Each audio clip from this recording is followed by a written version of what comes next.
تو سوال یہ ہے کہ ہم آخری نبی کی نبوت پر ایمان رکھتے ہیں، ان کے امتی ہیں، تو کیا یہ بھی واجب ہے کہ ہم پہلے انبیاء پر بھی ایمان رکھیں؟ تو اس کا جواب یہ ہے کہ ہاں، نبوت کے عقیدے میں یہ داخل ہے کہ تمام انبیاء جو اللہ نے بھیجے تھے ان پر ایمان رکھے، یعنی یہ کہ وہ سب حق پر تھے، لوگوں کی طرف اللہ نے انہیں نمائندہ بنا کر بھیجا تھا، ان میں سے کسی کا بھی انکار کرنا جائز نہیں ہے، اس لیے کہ ان تمام انبیاء میں سے کسی کا انکار کرنا یعنی تمام انبیاء کا انکار کرنا ہے، یعنی حتی رسول اللہ کی نبوت کا بھی انکار کرنا ہے۔ قرآن مجید میں ارشاد ہوا لا نفرق بین احد من رسلہ،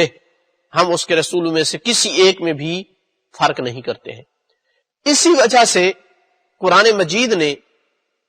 ان اقوام کو کہ جو اپنے نبی کو جھٹلاتے تھے، وہ تو ایک نبی کو جھٹلاتے تھے، لیکن قرآن مجید نے ان کے بارے میں کیا فرمایا؟ کذبوا الرسل،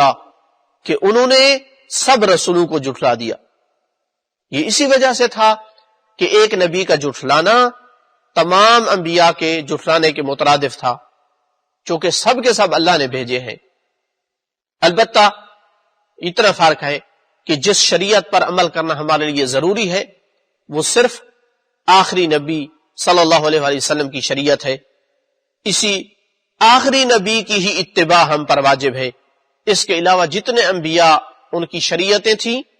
وہ اپنے اپنے زمانے کے ساتھ خاص تھیں، جو آخری نبی کے آنے کے بعد منسوخ ہو گئیں۔